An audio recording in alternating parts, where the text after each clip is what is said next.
மகாநதி அடுத்த வர எபிசோடில் பார்த்திங்க அப்படின்னா காவேரி வீட்டில் எல்லாருமே வந்து கொடைக்கானல்லேருந்து கிளம்பி சென்னைக்கு வந்துடுவாங்க. வீட்டுக்கு வந்ததுக்கப்புறம் பார்த்திங்க அப்படின்னா யமுனாவும் நிவினும் வந்து பார்க்குறதுக்காக வருவாங்க. அங்கே வந்துட்டு யமுனா வந்து இந்த மாதிரி வந்து பத்திரம் போகிற அளவுக்கு என்ன பண்ணிட்டு இருந்தீங்க, எதுக்கு அப்படி விட்டீங்கன்னு சொல்லிட்டு கேட்பாங்க. உடனே பார்த்திங்க அப்படின்னா கங்கா சொல்லுவாங்க, இந்த மாதிரி வந்து பாட்டி வந்து மயக்கம் போட்டு விழுகுறாங்க. அப்படி இருக்கும்போது எல்லாருமே அவசரத்தில் அவங்கள தூக்கி போயிட்டு பேகை மறந்துட்டு போயிட்டோம், அதனால தான் இந்த மாதிரி நடந்துருச்சு, அதுக்கு என்ன பண்ணுறது சொல்லு அப்படின்னு சொல்லிட்டு கேட்பாங்க. உடனே காவேரி பார்த்திங்கன்னா பத்திரம் வந்து பசுபதி கிட்ட இருக்கிறதும் ஒரு விதத்தில் நல்லது தான். ஏன் அப்படின்னா நம்ம அப்பா இறந்ததுக்கு அப்புறம் தான் அந்த பத்திரத்தை நம்ம வந்து பேங்க்லேருந்து மீட்டோம். அந்த சாட்சி வந்து பேங்க்கில் கேட்டால் தருவாங்க.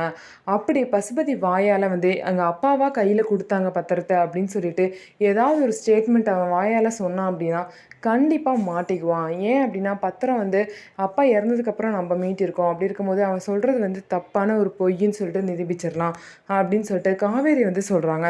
அதுக்கப்புறம் காவேரியோட அம்மா, நீங்கள் 4 பேரும் அப்படி வாழணும்னு சொல்லிட்டு உங்கள் அப்பா ஆசைப்பட்டாரு.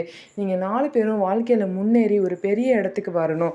வந்து நீங்கள் 4 பேரும் சேர்ந்து ஒரு வீடை கட்டணும் கொடைக்கானலில். அங்கே வந்து உங்களால் முடிஞ்ச அளவுக்கு நீங்கள் எப்போல்லாம் வந்து தோணுதோ அங்கே வந்து சேர்ந்து இருக்கணும்னு சொல்லிட்டு சாரதாம்மா வந்து எல்லா பொண்ணுக்கிட்டையும் சொல்கிறாங்க. உங்கள் அப்பாவோட ஆசையை நிறைவேற்றுங்களா அப்படின்னு சொல்லிட்டு எல்லாரும் சத்தியம் பண்ணுங்கன்னு சொல்லிட்டு 4 பொண்ணுங்கக்கிட்டையும் சத்தியமும் வந்து சாரதாம்மா வாங்கிக்கிறாங்க. அந்த சத்தியத்தை எப்படி எல்லாரும் காப்பாற்ற போகிறாங்க, அது மட்டும் இல்லாமல் இந்த பசுபதியை எப்படி வந்து அடித்து துரத்த போகிறாங்க அப்படிங்கிறத பொறுத்திருந்து பார்க்கலாம். நம்ம வீடியோ உங்களுக்கு பிடிச்சிருந்தா நம்ம வீடியோவை லைக் பண்ணிக்கோங்க. மறக்காமல் நம்மளோட சேனலை சப்ஸ்கிரைப் அண்ட் ஹைப் பண்ணிவிட்டு பாருங்கள்.